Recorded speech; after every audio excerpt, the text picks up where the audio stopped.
Hi friends, Pastor Doug Batchelor. We're here at the Amazing Facts booth at the National ASI Convention, and we're looking forward to seeing all of you for the special convocation April 17. We hope that you'll come with a smile, and be praying for the event. Hola mis queridos hermanos de Brasil. Tengo planes de estar en Sao Paulo del 17 al 21 de abril del año 2025.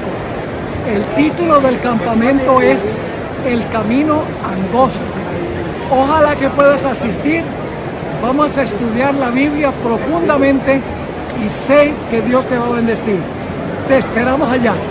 Hello friends, this is Pastor John Ross. I'm here at ASI, and I want to remind you about the upcoming series of meetings called The Narrow Way, April the 17th through the 21st. We hope you're going to be there. So if you're planning on coming, you want to register. We've got some great speakers. Pastor Doug Batchelor, myself, and many others are going to be there to inspire you with great messages, wonderful music. So plan now to be there. God bless. I am extremely excited to join you guys in Sao Paulo next year. The reason is because the theme, Caminho Estreito, is a great theme because it focuses us on the fact that the way to heaven is not multiple, it's not divided, it's very simple, it's straight, and it's narrow. And the excitement of what Christ can do when the Holy Spirit is poured out there, you will not want to miss this. This will be the most powerful event to ever come to the country of Brazil by the grace of God. So if you're on the line, you're on the fringe, make the decision. God bless you. I'll see you soon.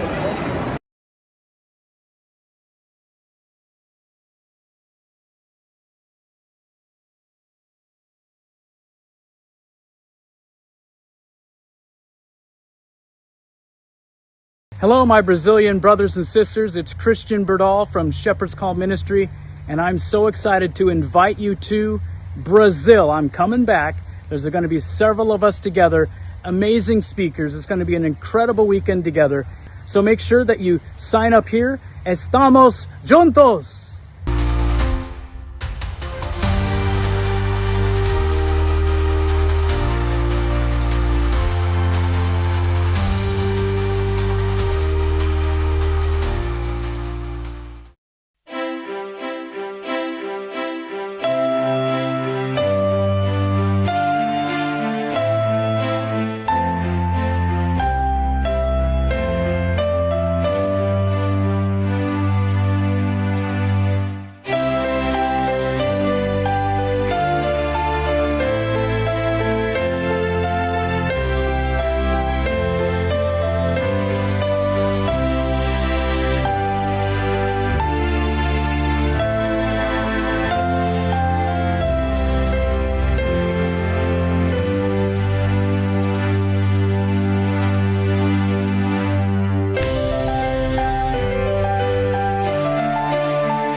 Olá, bem-vindos a mais um E aí, professor?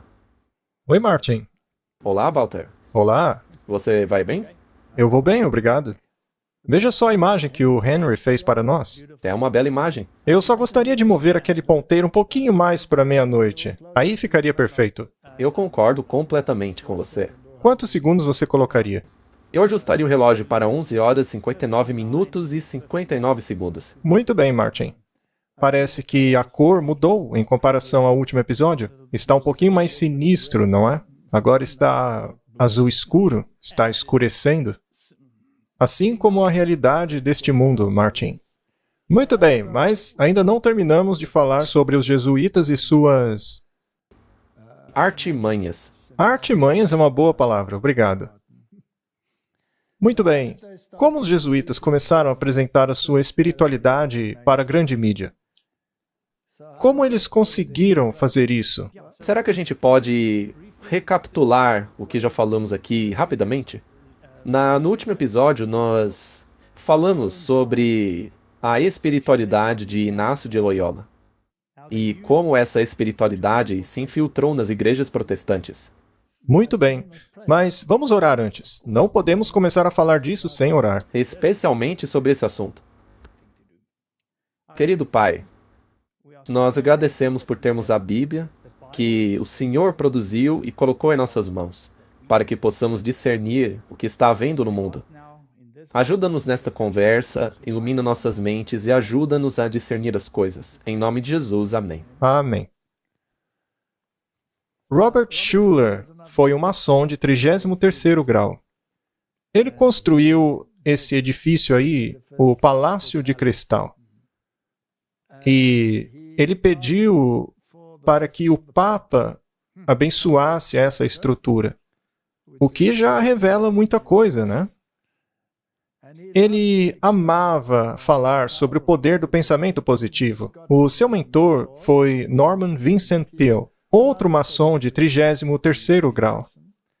E nós sabemos que ao alcançar o 33º grau, o maçom passa a saber que Lúcifer seria o verdadeiro Deus. Robert Schuller também gostava muito de seus mantos. Ele adorava aparecer e pregar utilizando mantos. Certa vez ele até arrumou uma confusão no avião por causa disso. Eu não sei exatamente o que aconteceu, mas parece que ele e uma aeromoça tiveram uma discussão bem séria na hora de guardar as malas ou algo assim. Os noticiários falaram a respeito. Mas a questão é que mantos, aparência e o reconhecimento papal são coisas muito importantes para esses indivíduos. No entanto, seus ensinamentos, naturalmente, são inspirados pelos jesuítas. Vamos então dar uma olhada na origem dessa espiritualidade. Po Yong-cho lidera uma das maiores igrejas na Coreia do Sul. Naturalmente, é uma igreja carismática. Ele escreveu um livro chamado A Quarta Dimensão. E no prefácio do livro, Robert Schuller diz o seguinte com relação à visualização. Eu descobri a realidade da dimensão dinâmica, a quarta dimensão, na oração que vem por meio da visualização. Não tente entender isso, apenas aproveite. Ela é real, ela funciona. Eu tentei. Parece bastante com a espiritualidade inaciana. 100%. E esse homem foi o mentor de Rick Warren, Pois é. que se tornou o pai do protestantismo. Eu não quero um pai desses. Claro que não. E eu acho importante mostrar aquele clipe mais uma vez. O primeiro clipe que nós mostramos no outro episódio. Para entendermos o quão importante é o protestantismo. O protestantismo é de Deus. Vem de Deus. E isso daí vem de baixo. E, curiosamente, o famoso livro que o Rick Warren escreveu circulou em igrejas de todas as denominações, inclusive a nossa. Quando eu vi isso acontecendo, eu fiquei horrorizado. Mas, enfim, é assim que funciona a psique humana. Eu me refiro ao livro dele, Uma Vida com Propósito. Aquele livro é pura doutrina social. É isso mesmo. Tem tudo a ver com isso aí. Nós veremos em um momento. Mas o tema permanece o mesmo. A destruição e desmantelamento do protestantismo pelos jesuítas. A organização mais diabólica que já desgraçou essa terra. E não é nem você que está dizendo isso. Essa frase foi inspirada. E é muito inspirada. Muito bem. Visualização é hipnose. E temos aqui algumas citações. O psicólogo Michael Yapko explica: em muitas vezes os terapeutas nem sequer imaginam que estão fazendo hipnose. Eles praticam aquilo que é chamado de imaginação guiada, que é visualização, ou meditação guiada, que são todas técnicas de hipnotismo. E esses pregadores carismáticos como Benny Hinn e todos eles utilizam essas técnicas. Fazem as pessoas caírem como se fosse pelo poder do Espírito. Mas isso não passa de atividade hipnótica demoníaca. A experiência mística. Temos aí um artigo bem interessante falando sobre Carl Jung. O artigo fala como surgiu a experiência dele. O psicólogo suíço e maior contribuidor da psicoterapia, Carl Jung, cultivou a habilidade de ter visões a partir de imaginação profunda. Isso é espiritualidade inaciana, Martin? Alguns chamam essas explorações de experiências místicas, enquanto outros as comparam com o pensamento criativo dos artistas. Além destas experiências, Jung teve várias visões espontâneas enquanto se recuperava de um ataque do coração aos 69 anos. Todas as suas visões estão descritas em detalhes em seu livro Memórias, Sonhos e Reflexões. Foi exatamente isso que experimentou Inácio de Loyola. Lembre-se, nós citamos fontes históricas aqui. Ele visualizou essas aparições quiméricas e foi guiado pelo mundo espiritual, ao mesmo tempo em que as escrituras foram totalmente ignoradas. Carl Jung usa uma técnica visual para aprofundar sua prática de imaginação ativa. Ele visualiza realisticamente uma descida de grande profundidade. Não é interessante que eles sempre descem ao invés de subir? De grande profundidade, aproximadamente 300 metros. Curiosamente, Alice, no País das Maravilhas, também cai em um abismo, de onde tira sua inspiração, e não de cima. Durante essa experiência, ele se encontrava em um abismo cósmico. É onde mora o diabo, Martin. E vê algo semelhante a uma cratera lunar, sentindo-se no mundo dos mortos. Curioso, não? Lá nesse lugar, ele encontra um personagem bíblico. Ele vê um idoso e pergunta a ele quem ele é. E o homem diz que é Elias. Ora, veja só. E uma moça que seria Salomé. E ele pensa, que casal estranho. Para quem não se lembra, Salomé é a moça que dançou diante de Herodes e pediu a cabeça de João Batista.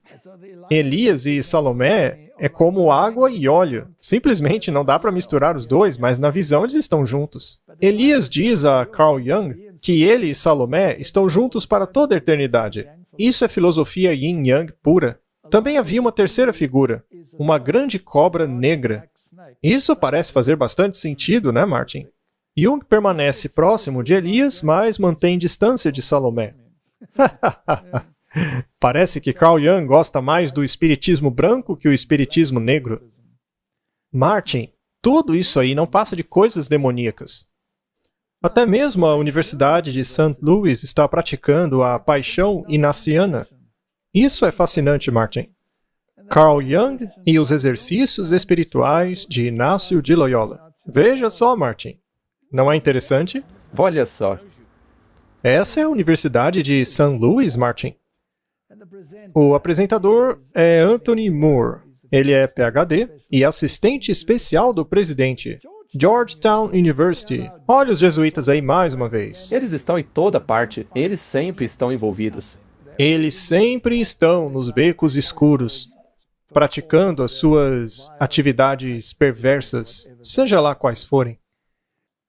O que um psicoanalista suíço do século XX e um místico espanhol do século XVI têm a dizer um ao outro? O workshop é baseado na premissa de que Carl Jung oferece uma estrutura psicológica singularmente compatível para compreender as dinâmicas dos exercícios espirituais de Santo Inácio de Loyola. Nem precisa ler o resto. Sim, isso daí já prova o nosso ponto. No fim das contas, é o mesmo espírito conduzindo os dois. E conduz para quê? Leia a última frase. Leva para o seu eu autêntico, conectando a energia psíquica inconsciente e ouvindo ao chamado do rei. E, obviamente, esse rei é o Papa. Não Jesus Cristo. Tem que prestar atenção em como eles constroem a frase. É como você mencionou no outro episódio sobre o general jesuíta, que disse que você tem que ter o discernimento. E como vimos aí, esse discernimento vem de você mesmo. Você é capaz de imaginar o profeta Elias casado com Salomé, unido a ela para sempre? Por acaso pode o bem e o mal viver lado a lado, conectados um ao outro, como um cordão umbilical? Você consegue imaginar isso? Vamos ver o que diz o resto da mídia. O site de Oprah Winfrey promove um curso em milagres.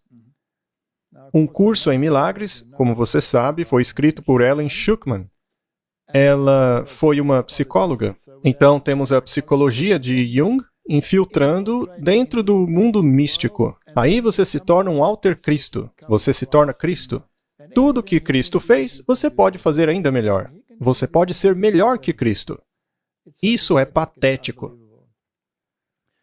Então, de acordo com a Mariane, um curso em milagres é um programa de autoestudo espiritual psicoterápico dividido em 3 livros. Não se trata de uma religião, mas uma base de treinamento mental psicológico em temas universais espirituais. De acordo com eles, você se torna Cristo. Você é um Deus. Isso é ensinamento da serpente. E veja, especialmente nessa era moderna, nos últimos 20 anos, esse treinamento psicológico, todos esses tipos de livros, são muito prevalentes hoje. Uma vez que isso não é vendido como uma religião, as pessoas acabam comprando a ideia, porque te ensina como melhorar a si mesmo. A Oprah Winfrey sempre mostra essa fachada cristã.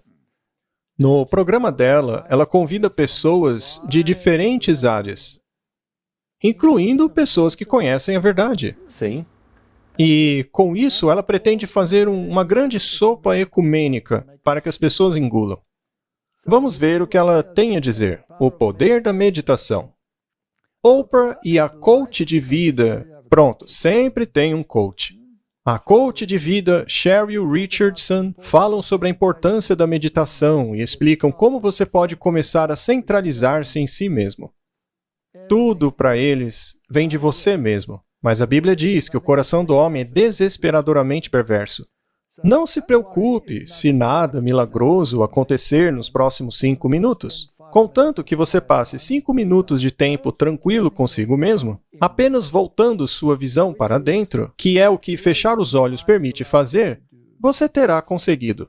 Você realizou algo muito, muito importante. Na verdade, provavelmente uma das coisas mais importantes da sua vida. Vou fazer apenas uma meditação de 5 minutos, uma visualização guiada. Olha aí a espiritualidade inaciana de novo. Acabamos de ver, pelo artigo da universidade, que é a mesma coisa. Você vai querer colocar as coisas no chão ao seu redor. Fique confortável. Sente-se de uma maneira que seja confortável para você. Apenas sente-se aí. E você ficará surpreso com a disciplina que surge ao fazer isso regularmente. Como sua vida começa a se desenrolar de maneira diferente para você. Eu chamo isso de centralizar-me em mim mesma. Eu me centralizo em Cristo. Com certeza. Martin, nós já mostramos antes que esses tipos de exercícios estão sendo praticados por aqueles em altos escalões da política. Vamos dar uma olhada de novo, apenas para contextualizar. Você vai pegar 4 meses de cadeia. O que planeja fazer durante esse tempo? O que vai ler? Como vai gastar o tempo? Bom, eu sou uma pessoa bastante restrita. Eu simplesmente vou continuar a tocar a vida. Eu farei exercícios espirituais do Santo Inácio de Loyola. Sabe, tem vários exercícios espirituais que saíram da Igreja Católica. Ao olhar para o nosso Senhor e Salvador Jesus Cristo, eu diria que me considero um pré-cristão. E digo isso porque não quero insultá-lo ao dizer que sou um cristão, porque o padrão dele é bem alto. Será então, Martin, que esses exercícios são algo que ficaram no passado ou é praticado até hoje lá em Washington? Está vivinho da Silva. Está sendo praticado até hoje. E tanta gente dizendo, não, isso daí é coisa dos monges do passado. Não, não. Pois é. E o que dizer dos esportes? O esporte também te coloca em um estado mental específico. E esse é um tema sensível para muitos. Pois é. Se o seu time faz um gol, você grita igual um maluco. Mas se o outro time faz um gol, você entra em um estado de depressão profunda. Tudo isso porque uma bola entrou dentro de uma rede. Olha que coisa importante. Pois é. E pare para pensar, né? Suponha que existisse um esporte cristão. Não deveria haver competição nele. Os 2 times trabalhariam para conseguir o mesmo objetivo e os 2 ficariam felizes. Eu acho mais útil se os 2 se unissem para plantar batatas. Seria mais útil, pelo menos teriam o que comer. Eu acho que eu já li isso daí em algum lugar. Os jesuítas e os esportes. Eles estão no governo, eles estão por trás dos esportes profissionais. O dono do time Pittsburgh Steelers nos anos 2000 foi um cavaleiro de Malta. O dono do Detroit Lions também era um cavaleiro de Malta. Todos os donos desses times de bola, ao menos em sua grande maioria, são cavaleiros de Malta, incentivando o povo a ficar empolgado com os seus jogos e esportes, enquanto estão ocupados criando tirania. É apenas mais uma confirmação de que o mundo do esporte é realmente uma forma de adoração. Sem dúvida. Tem um vídeo no qual a Madonna comparou a final do campeonato de futebol americano a uma cerimônia, e ela chamou assim. Ela disse que a parte dela era como um sermão no Santo dos Santos. Ela comparou a final do campeonato a isso. Correto? E tudo isso é parte da espiritualidade dos jesuítas. Tire a sua mente da Bíblia.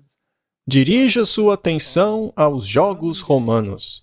Eles fazem isso na igreja, fazem isso nos estádios, fazem isso no cinema, fazem isso na Casa Branca, nos corredores do governo. Muito bem, visualização nos esportes. Não vamos nos aprofundar no assunto, mas é assim que funciona. É como uma armadilha mental. Pois é, isso mesmo, veja. Quando eu completei os estudos, eu tinha cerca de 30 anos, eu gostava muito de atletismo. Então eu decidi treinar e fui atrás de um treinador de atletismo. E o nosso treinador, ele... Treinador em inglês é coach, né? Sim. Você teve um coach. Sim, e a gente praticava visualização no treinamento. A gente deitava, eles tocavam música, e uma das melhores músicas, dependendo da atividade que você pratica, é a música Carruagens de Fogo. Ok. Então você ouvia essa música e visualizava toda a sua corrida, até você chegar à vitória. Isso fazia parte do treinamento. Pois é, e é o que eles fazem ainda hoje. Vamos ler. Sua confiança, força e concentração acabam durante a competição? Você treina duro, mas o rendimento é ruim nas provas? Você às vezes se sente fisicamente doente bem na hora da competição? Você deseja melhorar e avançar para frente? Para conseguir isso, você precisa mentalizar que você está performando no seu nível máximo. Na verdade, isso daí é uma grande parte da preparação dos atletas, especialmente nas Olimpíadas. A visualização é a resposta para superar a maioria dos problemas dos triatletas. Eis as principais razões pelas quais a visualização diária é tão efetiva. Relaxamento automático. As gravações hipnóticas te colocam em um estado de relaxamento fácil e automático, o que é perfeito para a visualização, ou seja, eles escutam música. A visualização fica mais poderosa a cada dia. A gravação foi projetada para tornar-se cada vez mais forte e efetiva. Funciona até mesmo quando você está dormindo. Mesmo que você durma ouvindo a gravação, você ainda recebe os benefícios subliminares, porque nesse estado o seu subconsciente está aberto a sugestões. Então, os melhores treinamentos são feitos quando se está dormindo. Sim, porque é uma coisa da mente. Pois é. Certo, vamos dar uma olhada em quem está envolvido nisso. Na página Swim Psychology, temos o Craig Townsend. Ele é o diretor e tem um diploma em hipnose clínica. Então, a hipnose. Martin, a hipnose é quando alguma coisa toma o controle da sua mente, e não é Deus. É um demônio. Eles utilizam essas técnicas em nadadores e atletas, todos os tipos de pessoas. Temos aí mais um treinador. Com a visualização, ele já ajudou milhões de pessoas, diz o artigo. Ele é um psicólogo que já trabalhou com atletas olímpicos, com o time do Canadá, etc, etc.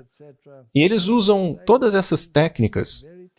Eles inseriram essa filosofia na psicologia. E veja, é o último lugar em que você esperaria encontrar isso. No esporte. Você acha que é uma coisa boa, porque você se imagina em uma situação boa, ganhando uma corrida, por exemplo. É só uma questão de treinar a sua mente. Parece inocente, não é? Sim, agora pegue a mesma técnica e aplique ao mundo espiritual. Mas isso é espiritual.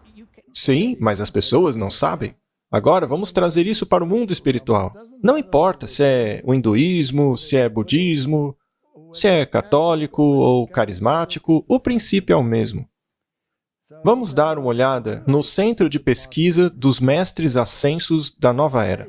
Eles utilizam a visualização porque ela é uma joia dos Mestres Ascensos.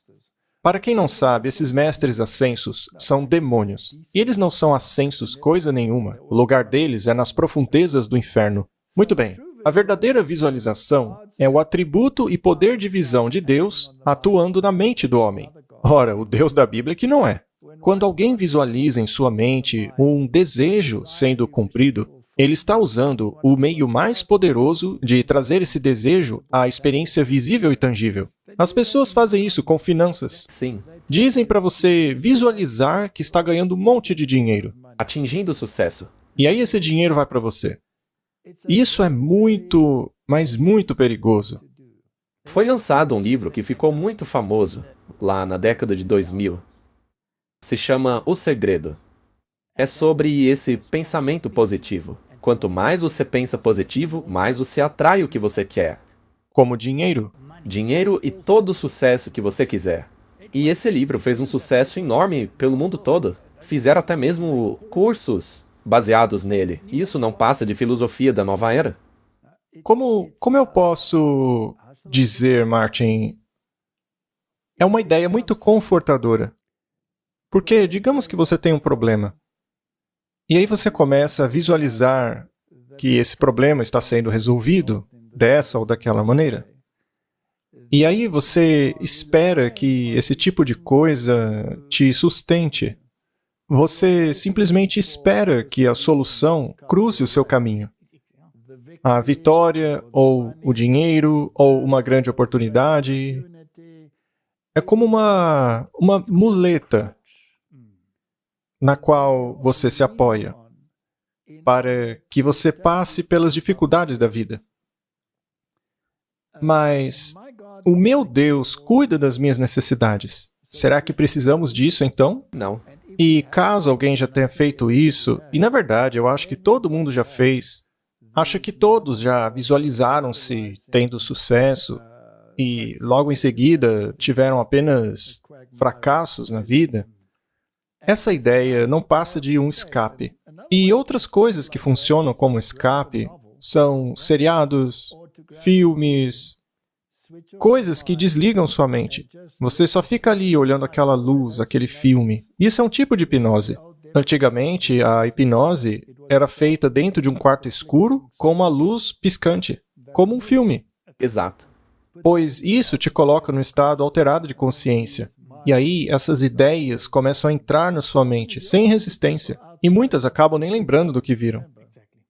Elas não sabem o que está acontecendo. Então, isso tudo é muito perigoso.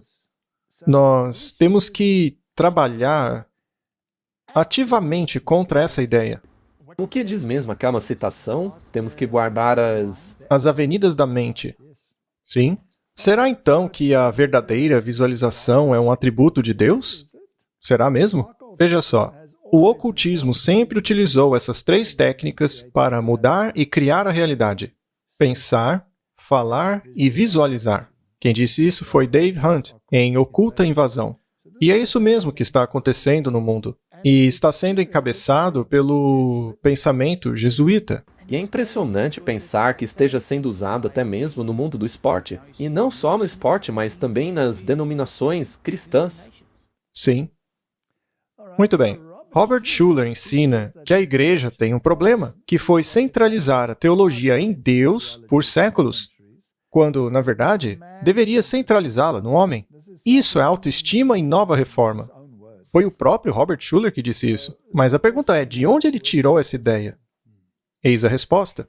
Na conclusão do Concílio Vaticano II, o Papa Paulo VI disse aos bispos o seguinte: a igreja optou pelo homem, servirá ao homem, ajudá-lo a construir sua casa nesta terra.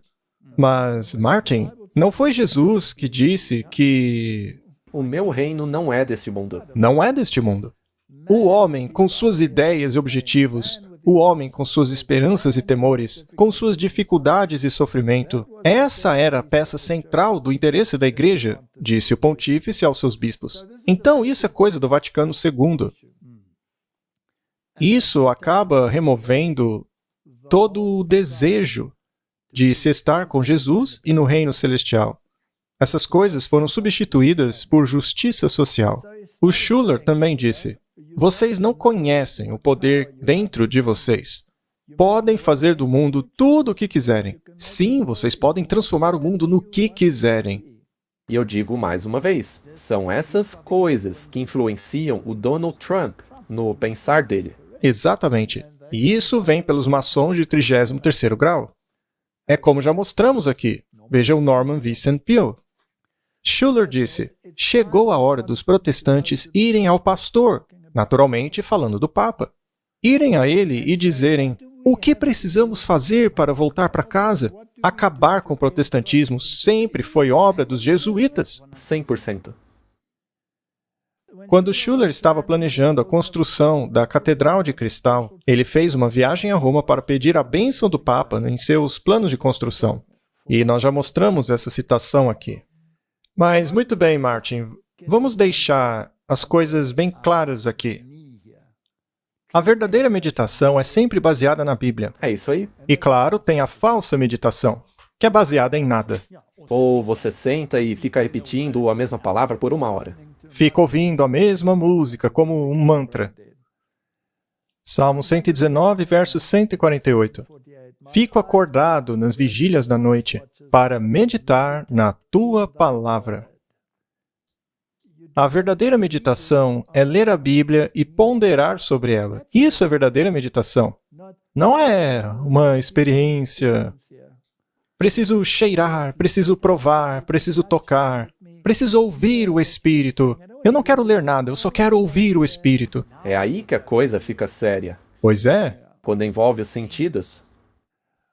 Quando me lembro de ti em minha cama e medito sobre ti nas vigílias da noite, também meditarei nas suas obras e falarei do que fazes. Ou seja, é um princípio ativo, não é esvaziar a mente. Não. Se você está deitado na cama e acorda de noite, pode pensar no que você leu na Bíblia. Isso é meditar. E o que significa a palavra hebraica para meditar? Siak. Ela é a raiz primitiva de ponderar e, por implicação, conversar, ou pronunciar, comungar, lamentar, declarar, meditar, refletir, falar. Fale com Deus por meio de sua palavra. Exato, é ponderar. E não ficar mentalmente morto, só esperando que os espíritos te digam o que fazer. A Bíblia diz para provarmos os espíritos. E outra coisa que o pessoal te diz para fazer é...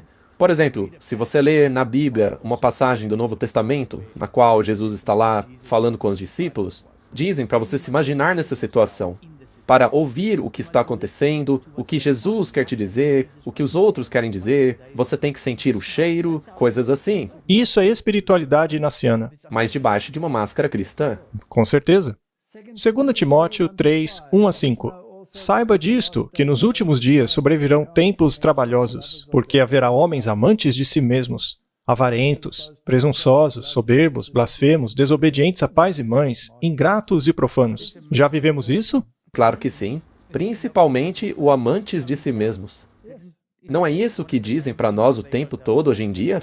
É isso que dizem. Sem afeto natural, irreconciliáveis, caluniadores, incontinentes, cruéis, sem amor para com os bons, traidores, obstinados, orgulhosos, mais amigos dos prazeres do que amigos de Deus. Eles têm aparência de piedade, mas negam a eficácia dela. Ou seja, olhe para dentro de você ao invés de olhar para a Bíblia. As pessoas não querem ler a Bíblia. O espírito de profecia escreveu isso em 1888. Ao contemplarmos Cristo, somos transformados até que passemos a odiar o nosso antigo orgulho, nossa antiga vaidade e autoestima, nossa justiça própria e descrença. Você vai livrar-se desses pecados como um fardo inútil e passar a andar humildemente, mansamente, confiando em Deus. Praticará o amor, a paciência, a bondade, a misericórdia, cada graça que habita nos filhos de Deus, e irá finalmente encontrar lugar entre os santificados. Isso é o oposto do que é dito hoje em dia. É o oposto do que acontece. Eu amo que ela diga até que você passe a odiar o seu orgulho. Sim, devemos odiar as coisas que fazíamos antes. Quem praticava a visualização tem que começar a odiar isso. Tem que odiar porque essas coisas tiram você de si mesmo. E se você fez isso, peça perdão a Deus. Peça ajuda para que você nunca entre nisso novamente. Exato. É por meio da avenida da autoestima e da autossuficiência que Satanás procurará enredar o povo de Deus. Isso não acontece. Acontece com todo mundo. O mundo todo está enredado nisso. E temos esse alerta aí. Não apenas no espírito de profecia, mas também na Bíblia. Essa é uma questão muito, muito séria. Agora vamos dar uma olhada na igreja de Willow Creek, de Bill Hybels. Ele foi pupilo de quem? Do Schuller. Mais uma vez, olha o Schuller aí. Então as pessoas têm um coach que teve um coach que pedia bênçãos ao Papa. Não é? Todo o sistema está aí. Todo o sistema. O sistema gera filhos. Compreendendo as novas terminologias. Qual é a terminologia utilizada por eles? Está no site deles. Não estamos inventando nada. A partir de agora, quando você ouvir essa terminologia, essas palavras aí, as pessoas já vão ficar com... Vão ficar com alergia. Com coceira em todo o corpo. Muito bem. Vamos às palavras que eles utilizam. Visualização, formação, mentoria, coaching, direcionamento espiritual, consenso, ecumenismo, mudanças sísmicas, e nós vamos falar sobre mudanças sísmicas, mas em um contexto totalmente diferente dessa bobagem aí. Comunidade interespiritual, mudar a cara da adoração e conter a maré. Eu me pergunto, conter a maré do quê? Vamos lá, o que é ensinado na Willow Creek? A promotora de meditação Carrie White Kent escreve positivamente sobre as comunidades monásticas e a igreja emergente. Em seu artigo da Willow Creek, Redescobrindo a Formação Espiritual, Martin, será que eu quero mesmo descobrir o que Inácio de Loyola estava fazendo em sua patética meditação? E é claro, formação espiritual. E todas essas práticas se tornaram populares, muito populares. E aí eles mencionam livros como Quão Grande é o Seu Deus, do jesuíta Paul Coutinho. Martin, veja como os jesuítas estão em toda parte. Eles são como cupins, corroendo casas de toda parte. Essa é uma boa analogia, porque a princípio você não vê que a casa está sendo comida. No começo você não vê, mas quando o telhado cai, aí já era. Esse daí é um dos meus favoritos, Martin. Naturalmente, não num bom sentido, mas no sentido de aversão absoluta ao que esse homem já fez. Ele é um padre franciscano. Ninguém deveria ser chamado de pai, padre. Mas, enfim, ele é um pai, um padre da Igreja Católica Romana. Ele gosta de danças bongô, fala muito de Deus Pai ou Mãe, etc. Rohr alterou algumas das orações da liturgia da Eucaristia. Ao abrir o prefácio, ele orou, Pai e Mãe Deus. Quanta besteira, Martin! E você sabe, é a mesma coisa do mormonismo. Eles também acreditam na deusa mãe. Continuando. Antes da consagração da hóstia, ele disse, antes de ser entregue à morte, uma morte a qual ele disse sim. E antes da consagração do vinho, Rohr orou. Quando a ceia terminou, ele deu graças e louvor e entregou o cálice aos seus amados. Após a consagração, Rohr disse que o sangue de Cristo será derramado por você e por todos, para que você saiba que seus pecados estão perdoados. Ao orar pelos falecidos, ele os mencionou como especialmente seus próprios amados que já estão no Senhor. Isso é espiritismo. Isso é imortalidade da alma. Então vemos aí a religião do dragão misturada com a religião da besta, servida como vinho à religião do falso profeta. que é o conglomerado da Babilônia. Mas caiu a Babilônia. Ela tornou-se casa de demônios, de toda ave impura e detestável. Eu espero que isso já esteja claro. Acho que não custa nada deixarmos claro mais uma vez. Isso é o protestantismo caído. As igrejas se unindo a Roma. É isso mesmo. Ele então iniciou o Pai Nosso dizendo: "E agora, sabendo que apesar de sermos muitos, somos um, embora venhamos de lugares e raças diferentes, todos compartilhamos o mesmo Pai, Mãe, Deus." Espera um pouquinho, eu não compartilho nenhum Deus, Pai, Mãe. Eu não quero me unir a vocês. Invocamos nosso Deus juntos, nas palavras que Jesus nos deu: Pai nosso que estás nos céus. Eles redefiniram a divindade. Eles a tornaram uma divindade androgênica yin-yang. E a única figura que se encaixa nisso é o próprio Baphomet, Lúcifer, o próprio Satanás. E eu pergunto, por acaso Roma mudou? Não, está ainda pior. Vamos dar uma olhada em alguns dos ensinos deles. Será que eles acreditam que nós somos deuses? Bem, pelo que ele acabou de dizer, eu creio que sim. Você acha que eles ensinam a mesma coisa que ensinou a serpente no jardim do Éden, ao invés de ensinar a palavra de Deus? Vamos ouvir. Nós veremos agora como o diálogo interreligioso promove virtualmente a mesma visão de mundo que a bruxaria. Quem somos nós? A maioria das pessoas não sabe. Nós viemos de Deus. O nosso DNA é divino. O que se faz durante a contemplação é descermos a um nível inferior dos nossos pensamentos, a um nível do ser puro, o nível daquilo que realmente chamamos de consciência pura. A mente mística, contemplativa e não dualista. Eu uso essas três palavras de maneira intercambiável, porque são a mesma coisa. Não são apenas dois. Há uma fusão, na qual você percebe a presença de Deus em você. É uma questão de despertar, é uma questão de estar consciente. Se você está acessando o agora, Deus, o ser, a consciência, use qualquer palavra que você queira, tanto faz, tanto faz, tanto faz. Richard Rohr é consistente com o livro O Coração Comum, uma revisão de 20 anos dos encontros interreligiosos com budistas, hindus, sufis, muçulmanos, judeus, cristãos e nativo-americanos. O livro é baseado em uma série de entrevistas com xamãs que concordam que Deus é muito grande para se encaixar em apenas uma religião. A autoridade espiritual é baseada na experiência interior, já que a alma da pessoa é divina. As Santas Escrituras são respeitadas somente se levarem a essa grande autoridade interior, o autoconhecimento. Esses conceitos sobre Deus e sobre a natureza do homem são idênticas à bruxaria, que é uma forma de xamanismo. É a própria serpente falando, ensinando que você é divino. Ensinando que você é imortal. Mas a Bíblia diz que somente Deus é imortal. Veja, Satanás contou a mesma mentira lá no Éden, e ele não mudou nada desde então. Não, ele não muda. A mentira sempre foi essa. É isso que propagam os discípulos dele. Vamos pegar mais informações da própria fonte.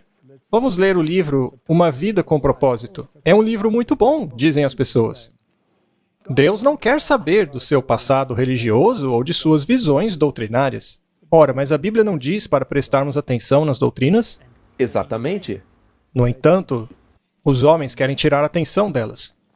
A única coisa que importa é: você aceitou o que Jesus fez por você? Você aprendeu a amá-lo e a confiar nele? Olha que coisa linda. Você não precisa nem obedecê-lo. Não, e por meio dos exercícios espirituais, você acaba confiando em um Jesus totalmente errado. Pois é. A última coisa de que muitos crentes precisam hoje é de mais um estudo bíblico. Martin, isso é nojento. Eu tenho vontade de vomitar. Como uma pessoa dessas pode ser chamada de o pai do protestantismo? Ele é pai de outra coisa. Eu acho que Jesus falou sobre isso quando se dirigiu aos fariseus. Ele disse: vocês têm como pai o diabo? Porque se você desviar as pessoas das Escrituras, você é do diabo. Na verdade, ao fazer isso, você volta à Idade Média. Sim. Pois a Igreja Católica defendia isso. Eles já sabem muito mais do que estão colocando em prática. Martin, eles não sabem de nada. Veja o meu caso. Na terminologia do mundo, eu era um homem muito culto, mas de acordo com a Bíblia, eu era um tolo. Um grande tolo. Porque o tolo diz em seu coração: não há Deus. E eu dizia isso. Então, a minha mente estava cheia de tolices. Uau! Rick Warren, no livro Uma Igreja com Propósito, disse que o movimento da formação espiritual tinha uma mensagem vital para a igreja e foi dada a ela para despertá-la. Só se for despertá-la para então morrer a segunda morte. Muito bem, vamos trazer isso para o mundo moderno. Hoje nós temos computadores, não é? E celulares? Celulares. Seria possível trazer essa espiritualidade para um aplicativo? Sim. Assim seria possível usar tecnologia para avançar a obra do inimigo, não é? E na maioria dos casos, as pessoas nem sabem que estão fazendo isso. Sim, nesse caso, o aplicativo é o seu coach. É isso mesmo? Você não precisa mais frequentar uma célula. A célula moveu-se para o seu celular, para sua sala, seu quarto, para o lugar que você está todos os dias. Até mesmo quando você está esperando o almoço, você está lá, olhando aquela coisa estúpida. Vejamos o que eles têm a dizer. O aplicativo cresceu demais. A Deus seja dada toda a glória. Se no início me dissessem que 1000 pessoas usariam o aplicativo, eu já teria ficado de boca aberta. Inicialmente eu fiz o aplicativo só para mim, mas até agora, 10 milhões de pessoas usam o aplicativo e 22 milhões já baixaram. São 600 milhões de orações realizadas. Sabe, nenhum outro aplicativo religioso, de meditação, de bem-estar, conseguiu chegar no top 10 da loja de aplicativos. E recentemente nós fomos o número 1, o que é uma loucura total. Por que decidiu criar o aplicativo para você? Veja, eu cresci em um lar religioso, mas abandonei a religião durante o colégio. Eu me considerava um agnóstico ou um ateu na maior parte do tempo. Quando eu me formei, eu mergulhei com tudo na meditação. E, na época, haviam alguns aplicativos de meditação secular. Eu comecei a usá-los e gostei muito. Eram meditações de 10 minutos. E era simples, você apertava play, fechava os olhos, põe seus fones de ouvido e começava a meditar. E foi a primeira vez que eu me sentei em silêncio completo.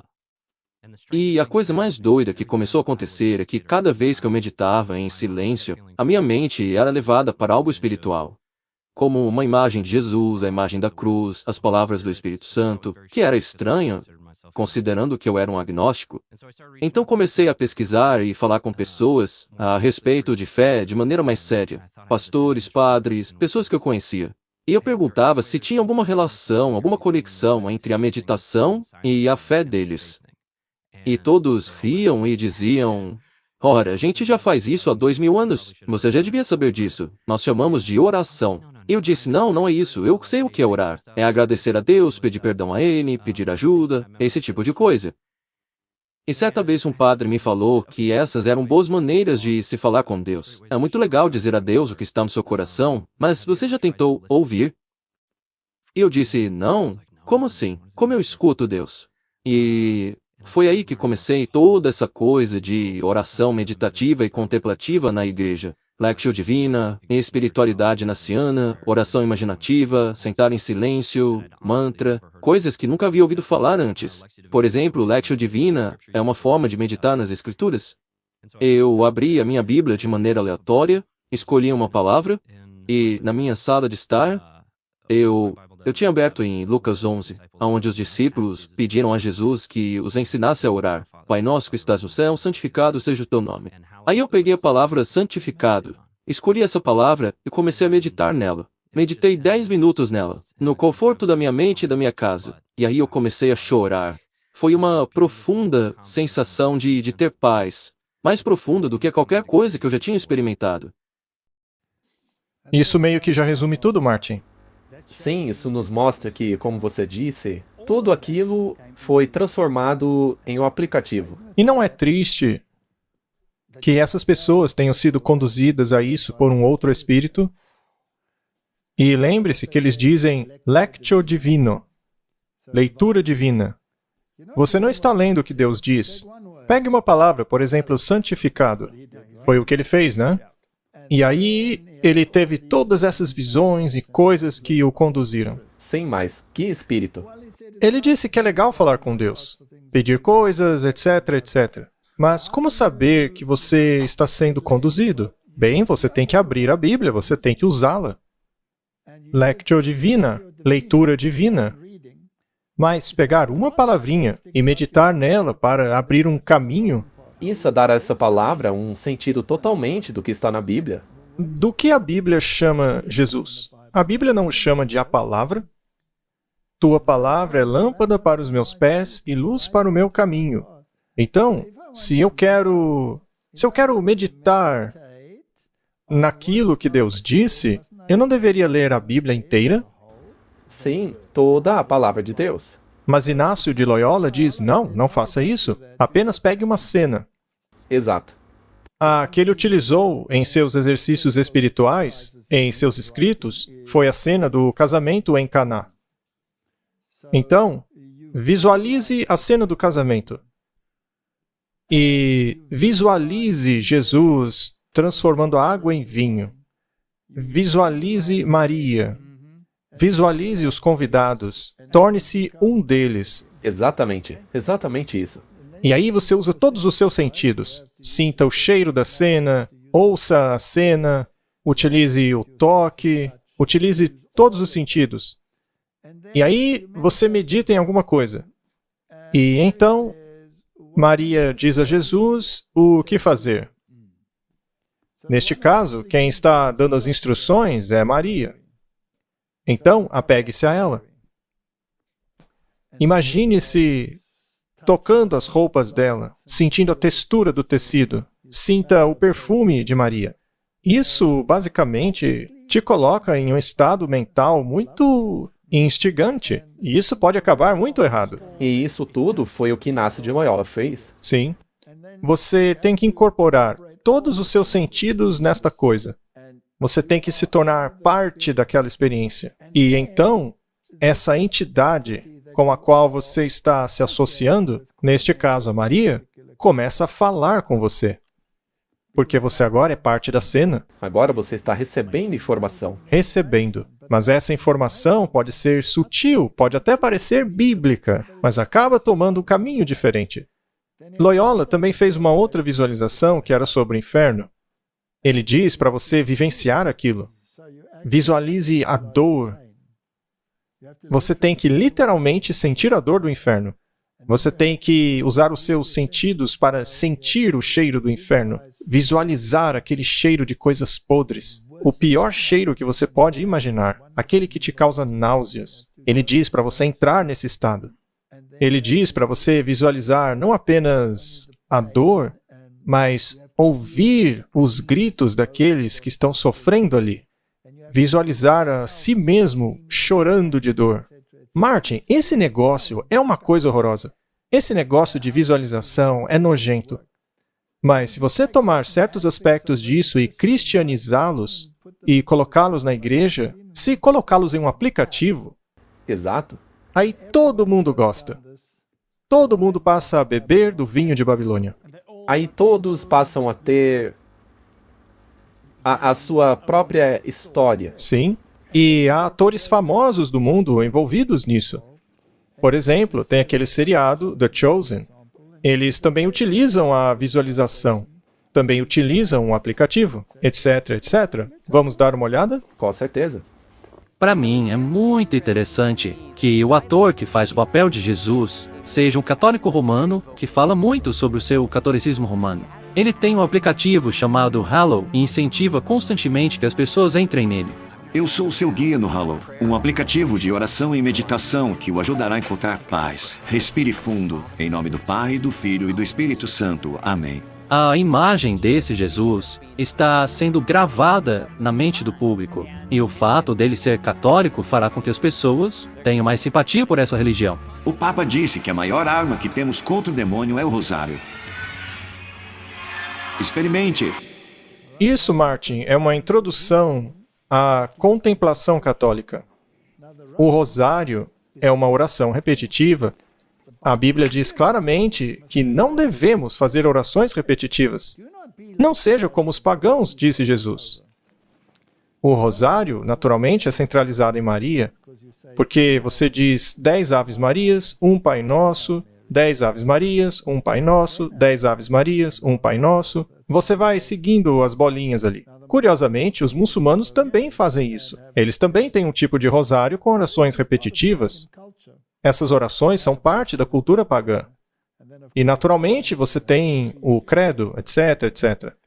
Você pode explicar?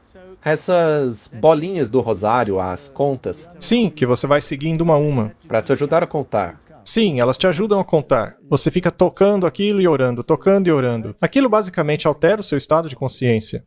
Veja, por exemplo, as 10 Ave Marias. Ave Maria é assim: Ave Maria, cheia de graça, o Senhor é convosco, bendita sois entre as mulheres, etc. E aí você vai repetindo, repetindo, repetindo. Eu era católico, eu fiz muito isso. Mas é uma coisa centrada em Maria. É Maria, Maria, Maria. E depois que chega o Pai Nosso, eles deixam de fora o último verso, que diz: pois teu é o reino, o poder e a glória para todos sempre. Isso porque, para eles, o reino, o poder e a glória pertencem ao Papa. Por isso deixam de fora esse verso. Então, em contrapartida a essa oração repetitiva, você tem o jeito bíblico de orar. Vamos comparar ambos. Orar é abrir o coração a Deus como a um amigo. Isso foi tirado daquele belíssimo livro, Caminho a Cristo. A oração não é necessariamente para fazer com que Deus nos conheça, mas sim para nos habilitar a recebê-lo. A oração não rebaixa Deus a nós, mas nos eleva a Ele. A centralização te rebaixa. Pois é. A oração verdadeira te eleva a Deus. Outra citação de Sinais dos Tempos. Há dois tipos de oração: a oração formal e a oração de fé. A oração repetitiva, de frases costumeiras, quando o coração não sente a necessidade de Deus, é a oração formal. Quando orarem, disse Cristo, não usem de vãs repetições, como fazem os pagãos, pois acham que pelo muito falar serão ouvidos. Mas a oração que vem de um coração fervoroso, quando as simples necessidades da alma são expressas, assim quando pedimos um favor a um amigo terrestre, esperando que ele as conceda, essa é a oração de fé. É interessante, Martin. Essas pessoas dizem para você repetir centenas de vezes palavras como Jesus, Santo, ou seja lá o que for, para que a sua mente entre num estado de hipnotismo. E isso é demoníaco. Além disso, ninguém fala desse jeito. É verdade, não faz o menor sentido. Se eu sentasse aqui, na posição de lótus, repetindo alguma coisa legal para minha esposa, como por exemplo, eu te amo, e eu repetisse isso 500 vezes. Eu te amo, eu te amo, eu te amo, eu te amo, eu te amo. Igual um disco quebrado. Eu te amo, eu te amo, eu te amo. Ela ia acabar pegando uma panela e dando na minha cabeça. Tão! Igual um gongo budista. Pois é, isso nem sequer tem lógica. Não tem a menor lógica, é ridículo.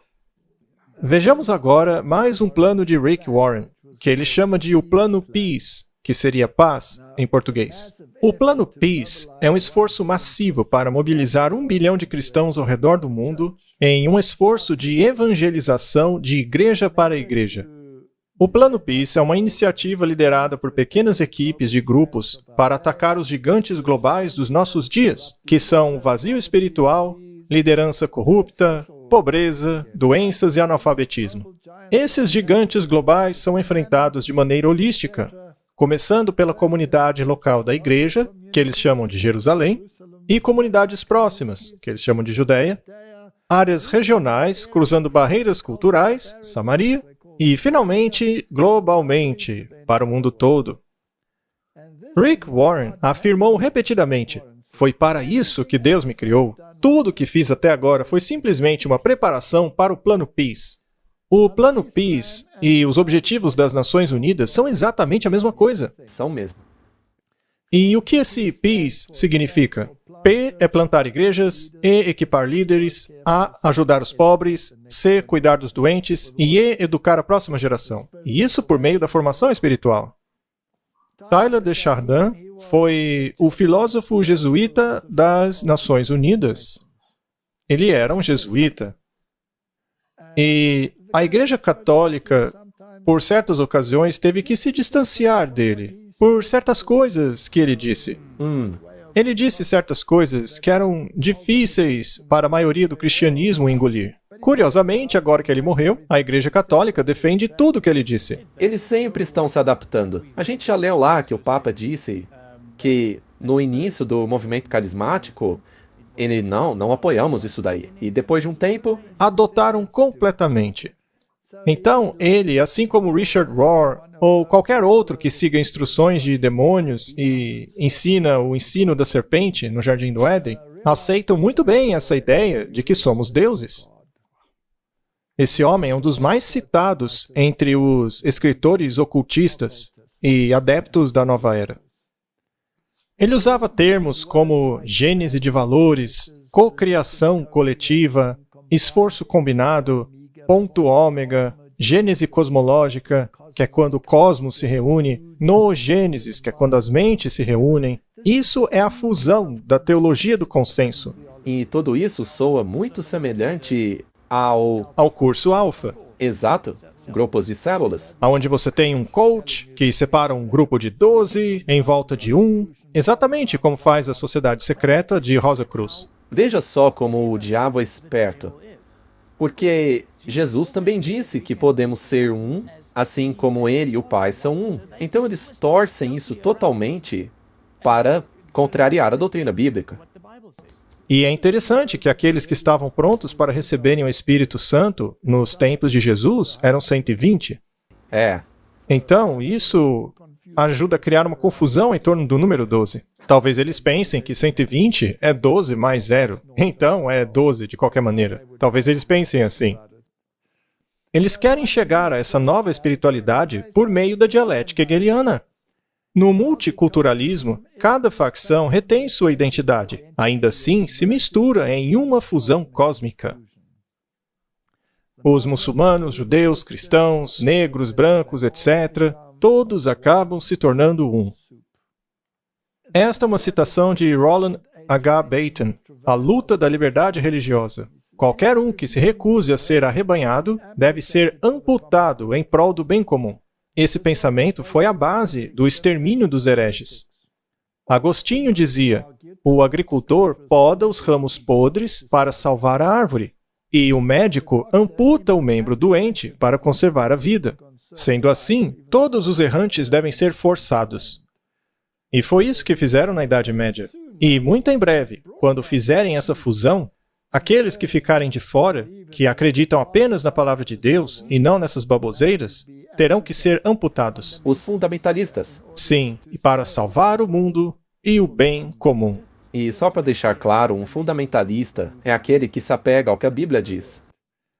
No livro Lavagem Cerebral, um resumo da cartilha russa sobre psicopolítica, o autor declara: o homem em si já é uma aglomeração de células. Veja só a palavra aí de novo, Martin. E considerá-lo como um indivíduo poderia ser um erro. A doença pode ser considerada uma deslealdade aos órgãos que fazem parte de um organismo. Pode-se ver claramente que a revolta leva à morte, e que a revolta de qualquer parte do organismo resulta em morte. Assim, podemos ver que nenhuma rebelião pode ser aceita.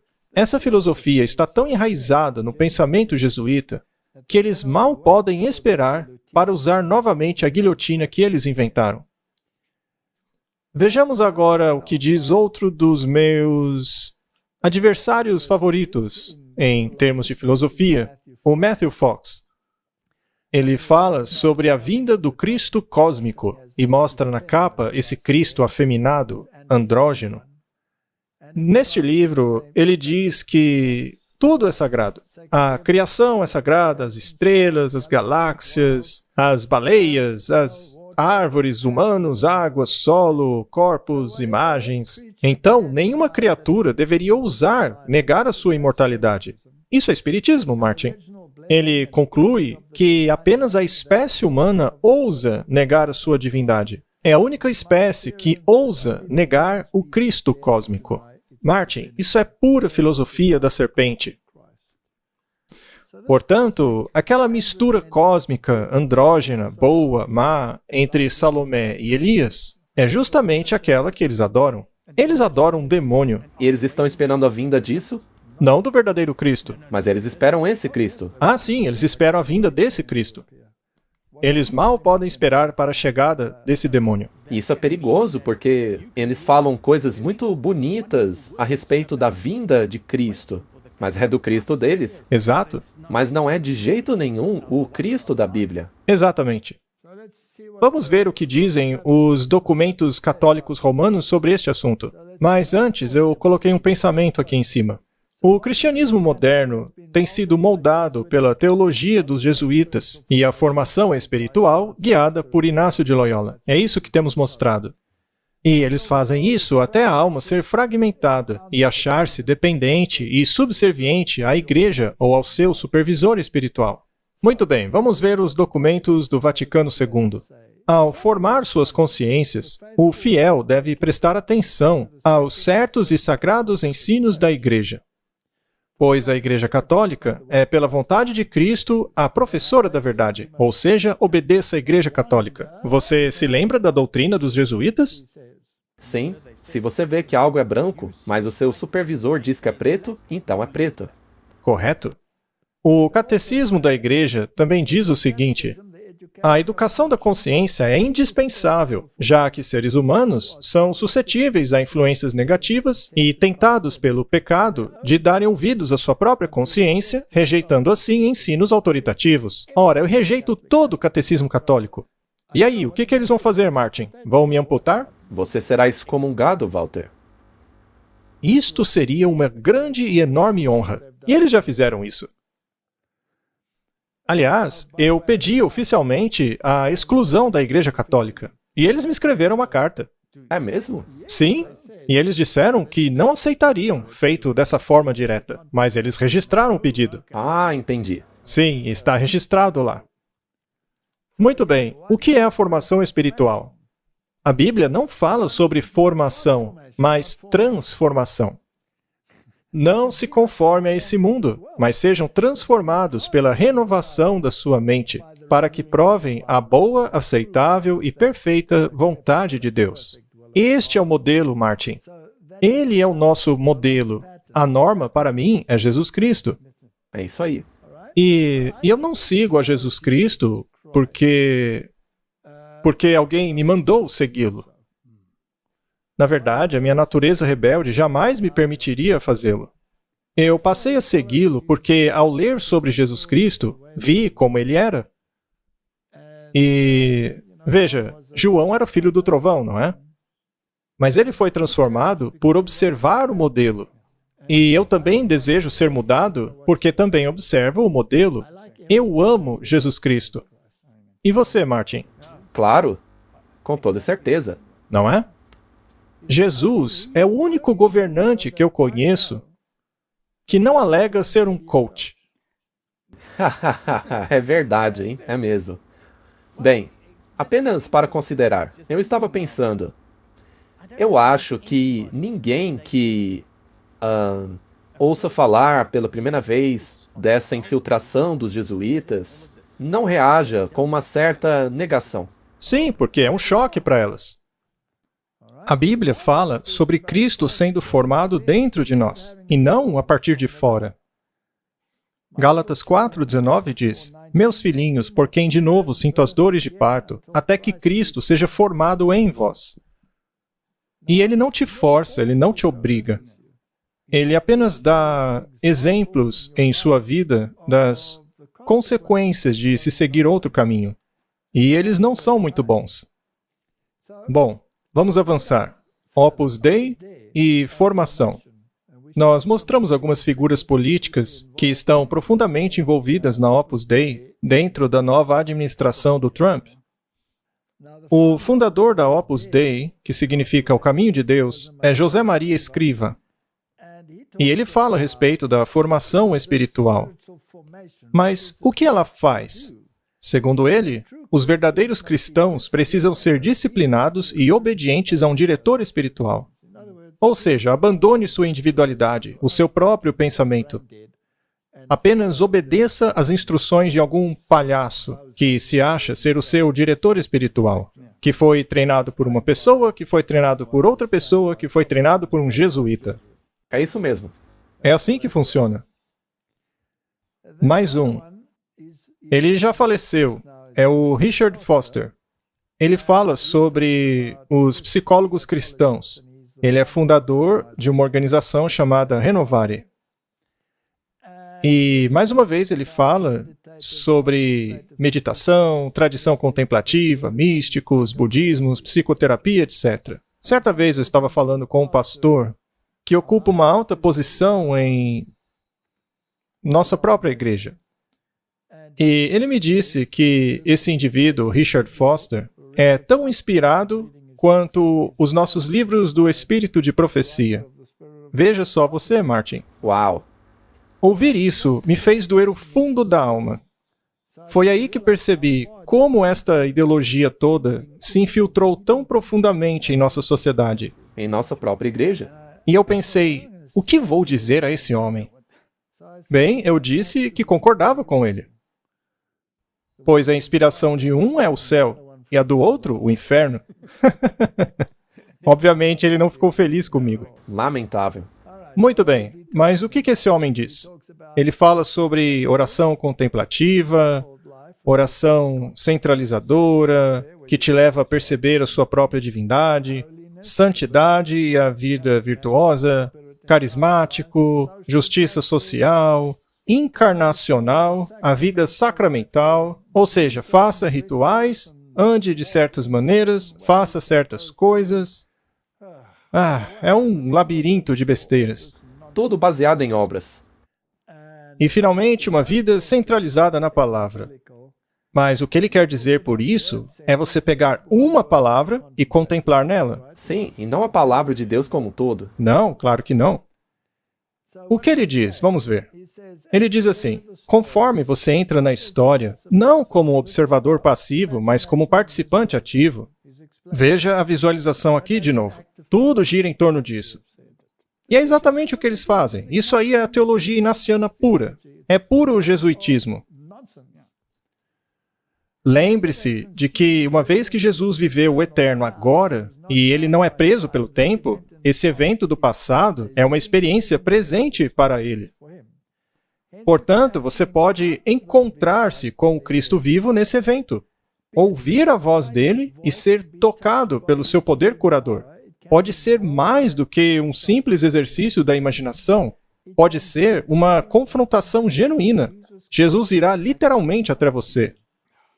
O que aparece a você é um demônio. Gente, é muita loucura. Porque é tanta gente pega nisso aí.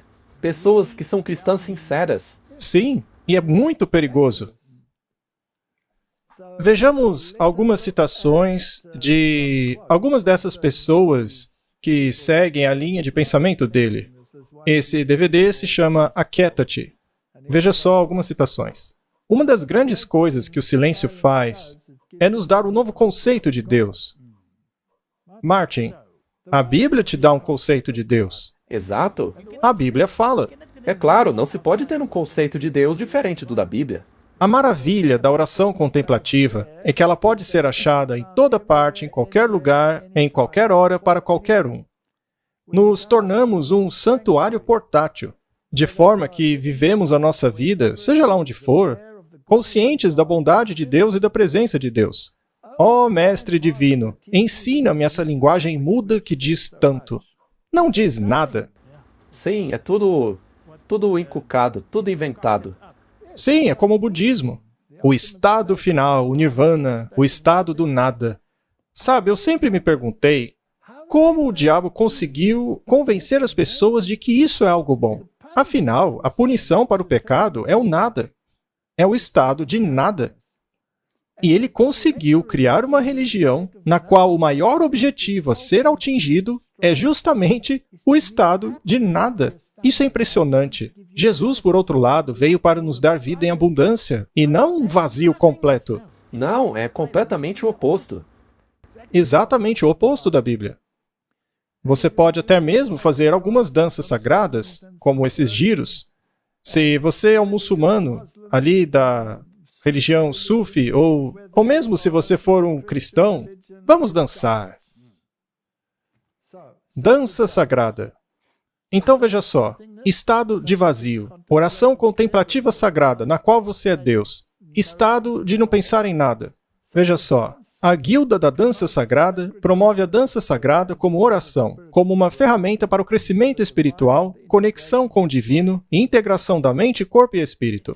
É incrível que tudo isso que estamos vendo exige que você faça alguma coisa a fim de ser mais espiritual e conectar-se com Deus. É tudo baseado em obras. E o que dizer sobre ser obediente? Leia a Bíblia. Leia a Bíblia e seja obediente? Mas não, dançar é mais legal. Danças realizadas antes da missa do Papa Bento. Será que essas danças levam mesmo a Deus ou a outro lugar? Às vezes, essas moças que dançam essas danças se vestem de maneiras tão provocativas que a última coisa que acontece é levar a mente das pessoas para Deus. Se é que você me entende. Martin, essas danças sagradas, essas coisas, você acha que os jesuítas estão envolvidos nisso de novo? Olha, pelo que vimos até aqui... Provavelmente sim, não é, Martin? Olha só que interessante. O padre jesuíta católico Saju George da Índia, fazendo a dança hindu chamada Bharatan. Ele alega que essa dança dá impulso à palavra de Deus de forma tangível. Ou seja, quando você assiste essa dança, de repente a palavra de Deus fica clara para você. Ai, ai, ai.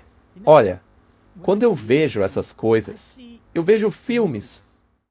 Sabe, eu costumava assistir filmes de luta com Jean-Claude Van Damme e a maioria desses filmes de artes marciais tinha muito dessas danças e movimentos, até mesmo yoga. E é tudo parte dessa espiritualidade. Sim, você tem que... é impressionante. Se você para pensar nessas coisas hoje, veja como tudo isso foi infiltrado. Tá, mas e as igrejas protestantes? Elas deveriam estar imunes a esse tipo de coisa, certo? Ou você acha que elas engoliram isso direitinho, como uma isca? Infelizmente, é isso que aconteceu. E a Bíblia disse que isso aconteceria. Não é uma crítica gratuita, mas é um fato. Essas igrejas caíram, porque elas beberam do vinho de Babilônia. Se transformaram exatamente na imagem da besta. Elas foram formadas, mas não uma formação do céu, mas do inferno. Não transformação. Não, formação. Muito bem. Se perguntarmos ao Centro Metodista de Formação Espiritual, veja, só esse nome já é algo muito estranho. Afinal, como pode um centro metodista ter formação espiritual? Não é? Reuniões diárias ou semanais projetadas para atender aos interesses e necessidades daqueles que procuram caminhar mais profundo em sua jornada espiritual. Todos são convidados a comparecer. Isso foi de 2008 a 2009. Eu poderia mostrar o que eles estão fazendo hoje, mas é a mesma coisa. Sim, não mudou nada, é a mesma coisa. Eles começam com a oração do labirinto. Martin, você já leu na sua Bíblia alguma coisa sobre isso? Não, na verdade, eu tive que pesquisar o que seria isso. Você tem que andar num labirinto ou coisa parecida a fim de iluminar-se espiritualmente. Isso é uma prática budista da nova era. E é impressionante... que isso esteja numa igreja protestante, não é? Sim, exatamente. Mas eu espero de verdade que ao ver essas coisas, as pessoas comecem a abrir os olhos e olharem para isso de uma maneira diferente. Porque há muitos lugares em que tentam emular isso daí. São lugares tranquilos, que tem um labirinto, que você vai... É verdade. E a origem é isso aí. Certo. Então, Martin, isso supostamente é uma experiência espiritual, seguida por um momento de compartilhar, adorar e comungar. E, finalmente, tem a espiritualidade monástica. Martin, eu acho que eu vou ter um derrame agora. Como um negócio desse está na igreja metodista?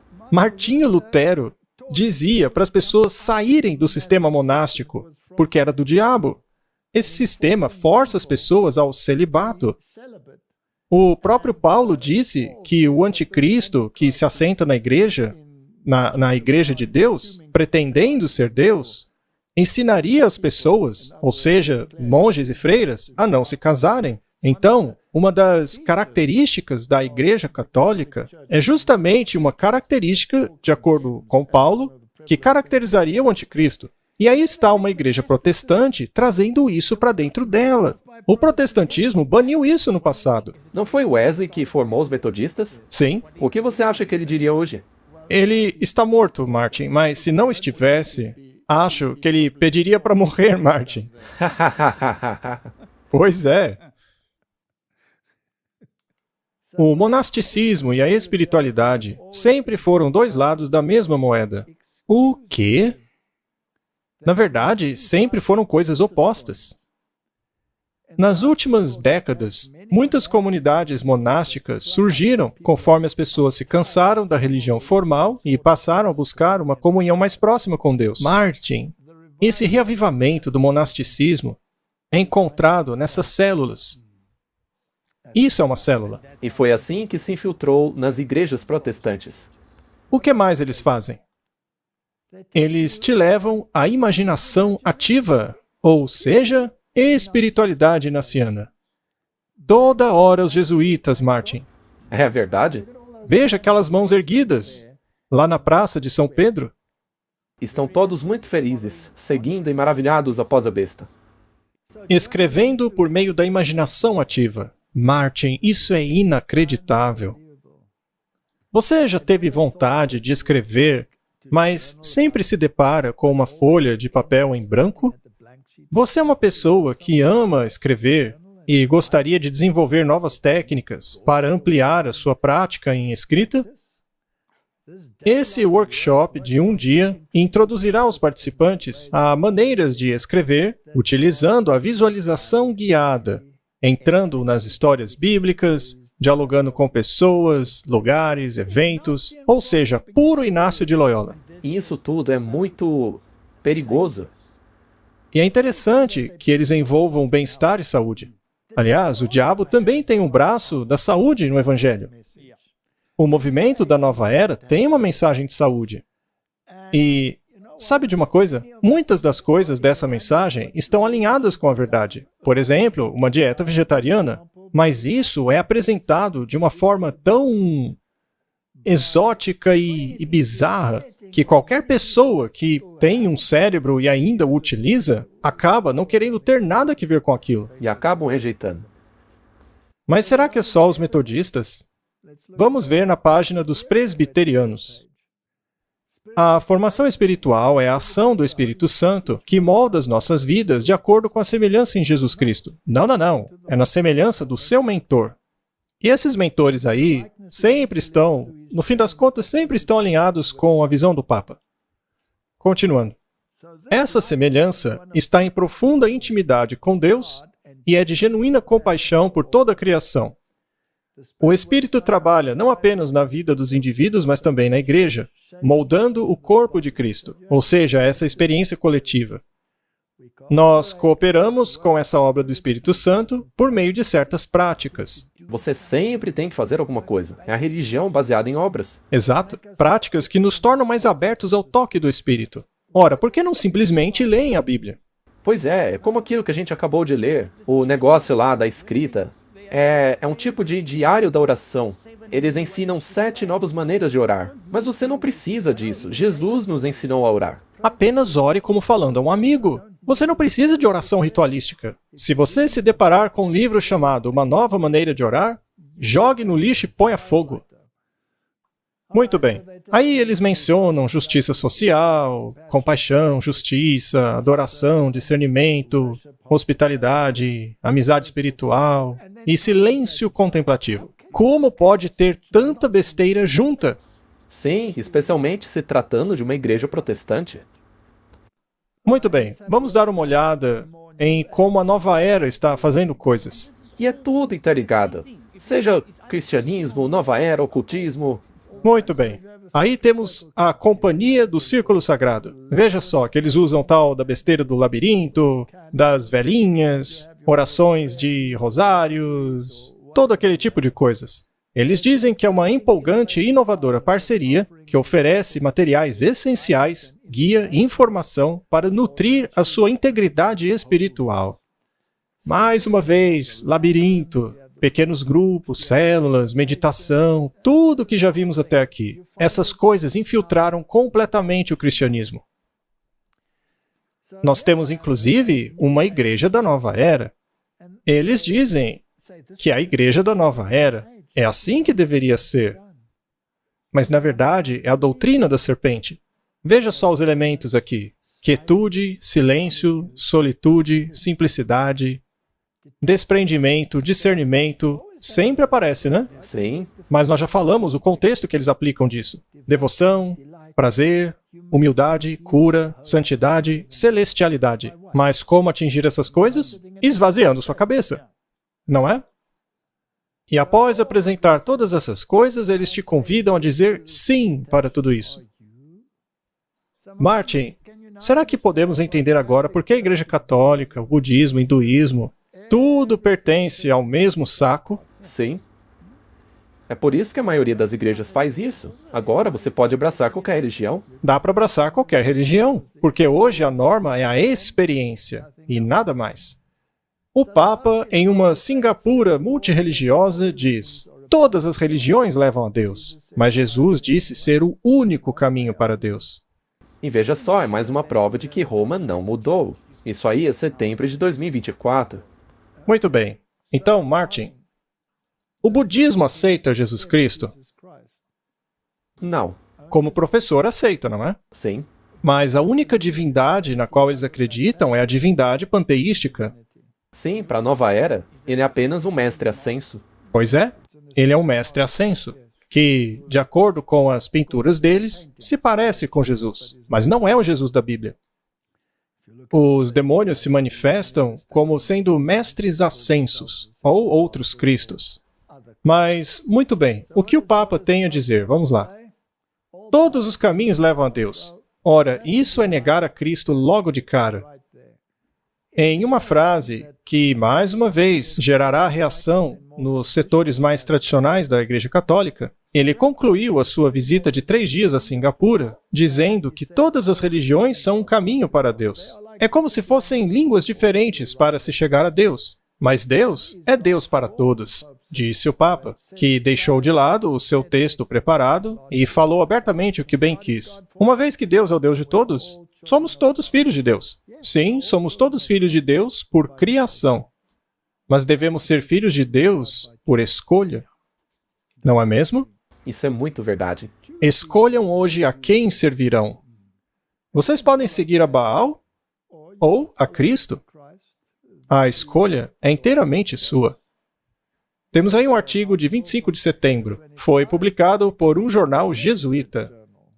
Veja que curioso. Mais uma vez o Papa falou algo que precisaram esclarecer rapidamente, porque vai contra o que a Igreja Católica supostamente ensina. E dos protestantes também. E dos protestantes também. Vejamos o que os jesuítas têm a dizer. Isso é do Jornal dos Jesuítas. Será que o Papa Francisco quis dizer que todas as religiões são iguais? Veja o que ensina a Igreja Católica. Como frequentemente acontece, um fragmento de alguns comentários improvisados foi parar nas redes sociais. E muitos interpretam de forma negativa, como se o Papa estivesse dizendo que todas as religiões são igualmente verdadeiras, o que pareceria absurdo, já que todas as religiões, em alguns aspectos, se contradizem. Mas o ponto do Papa era que todas as religiões são formas de se comunicar com Deus, e não que todas sejam iguais. Olha, eu acho que não foram claros o suficiente. Para mim, soa mais como uma enrolação jesuíta isso aí. Eles usam muito bem as palavras. Certo. Como doutrinar a mente de milhões de pessoas? E o teatro jesuíta, naturalmente, é uma grande maneira de fazer isso. E aqui nós temos o Little Light Studio mostrando algumas confissões das pessoas envolvidas no The Chosen, apenas para mostrar como essa espiritualidade é, na verdade, espiritismo. Exatamente. Eles falam com gente morta. Além disso, a maioria dos episódios de muitas das temporadas desta série são extra-bíblicas. Sim. Grande parte do conteúdo saiu da imaginação. Exato. Pode muito bem ter sido feito por meio desses exercícios espirituais. Vamos dar uma olhada. Ele foi atrás do local onde Lonnie Frisbee estava enterrado, e o que ele fez é assustador. Antes de começar a trabalhar, eu fui até a Catedral de Cristal. Eu me sentei ali ao lado do túmulo e orei o rosário com ele. Eu sentei e orei com ele. E o espaço à direita dele é vazio. Eu fui lá e me sentei. E chegou um ponto em que eu me deitei porque eu queria ter uma conexão maior com ele. Talvez isso seja muita informação para vocês, né? Mas, enfim, foi o que aconteceu, foi isso que eu fiz. Então, eu terminei de orar com ele e disse: Lonnie, eu quero honrá-lo com esse filme. E eu espero que o meu trabalho esteja à sua altura. Eu quero testemunhar dos dons, da graça de Deus e do poder que você testemunhou enquanto esteve nessa terra. Portanto, se fazer esse filme for uma boa ideia, me dê um sinal claro. Me dê um sinal. Faça Deus me dar um sinal. E assim que eu acabei de falar, atrás de mim tinha uma porta aberta para a catedral e aquele órgão gigantesco tocou um acorde por 5 segundos. E o órgão tocou? Sim, ele tocou. Uau! Eu nunca tinha ouvido aquele órgão. E esse é o mesmo órgão que estava lá quando costumava ser a Catedral de Cristal. É o mesmo órgão. Ele foi completamente reformado e restaurado. Pois é, eu tinha ouvido falar disso. A minha reação foi: ok. Obrigado por responder. Nessa foto eu estou vestindo um manto e uma cruz com uma pequena coroa nela. É a Cruz do Cavaleiro. Há 5 anos atrás, eu fui condecorado cavaleiro pela solene, soberana e militar Ordem do Templo de Jerusalém. Eu me confundi um pouco com o nome, mas essencialmente são os Cavaleiros de Malta. Antes de mais nada, ele estava falando com um morto. E orando com ele. Bem, se você está falando com um morto, será que realmente está orando para ele? Pois é. Dizendo a ele que quer honrá-lo com isso? Ora, mas a Bíblia não proíbe esse tipo de coisa? Sim, claro como o sol. Ela claramente proíbe isso. Isso é necromancia. Necromancia. E Deus proibiu isso com pena de morte. Então, em outras palavras, a pessoa fica em um estado no qual está contemplativamente falando com o demônio, esperando uma resposta dele. Então, lá na Catedral de Cristal, e eu não sei qual delas é, mas se foi a do Robert Schuller, faria muito sentido isso daí. Pois lá havia aquele órgão gigantesco. Isso seria uma grande confirmação para ele. Então, Martin, se você depende de sinais como esse, você está se colocando em um terreno muito perigoso, porque Satanás vai te dar sinais. É importante entender isso. Nós temos que ser muito cuidadosos. Veja, Deus pode nos dar certos sinais para nos direcionar, mas nunca, quase nunca, são sinais físicos como esse. Seria algo como, por exemplo, uma pessoa dizer alguma coisa, ou você sabe, não é dando um sinal direto como esse. Eu preciso de um sinal para saber se eu devo abandonar minha esposa e casar com aquela jovem. Muitos perguntam isso. Aí, se algo fantástico acontecer, tipo uma rosa cair em frente de mim ou coisa assim, aí eu sei que eu devo abandonar minha esposa. E se uma pessoa pedir por um raio, tenho certeza que ela vai correr atrás de uma tempestade. Aí ela vê um raio e diz: obrigado, Senhor, pela confirmação. Era isso mesmo que eu achava. Realmente, isso é muito perigoso. Mas na Bíblia há um verso muito claro que diz: não, isso é terreno perigoso. Muito bem, Martin, isso tudo é muito importante. E como vimos, esse ator foi nomeado um cavaleiro. E ele faz o papel de Jesus. E ele faz justamente Jesus? Quantas pessoas já não foram influenciadas por essa série? E elas acham que o seriado é igualzinho à Bíblia. Sabe de uma coisa? Eu arrisquei assistir aos primeiros episódios, mas parei assim que vi Jesus pedir conselhos a Mateus e praticar o seu sermão diante dele. E Mateus o corrigiu. Eu então pensei: quer saber de uma coisa? Eu não vou assistir essa blasfêmia. E desliguei. E nunca mais assisti esse programa. E não pretendo assistir. Bom, ele admitiu ser um cavaleiro templário. E essa ordem não é parte dos jesuítas também? Ora, é claro que é controlada pelos jesuítas. Não tenha dúvidas. Então essa é uma série cristã conduzida pelos jesuítas. Sim. E só porque alguém que está à frente de uma produção como essas pega o desejado de todas as nações e levanta com a mão, Será que isso já não é suficiente para convencer muitos adventistas de que o filme produzido por essa pessoa deve ser muito bom? Sem dúvida. É muito enganoso.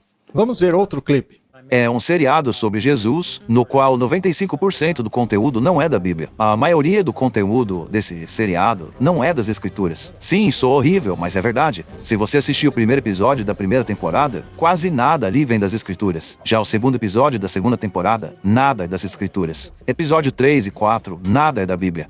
Acho que quando as pessoas veem essa versão de Jesus sendo retratada, um Jesus que tem suas próprias falhas em uma maneira humana, veem que ele é bastante relacional e gracioso. Acho que as pessoas precisam começar a ver esse lado de Jesus.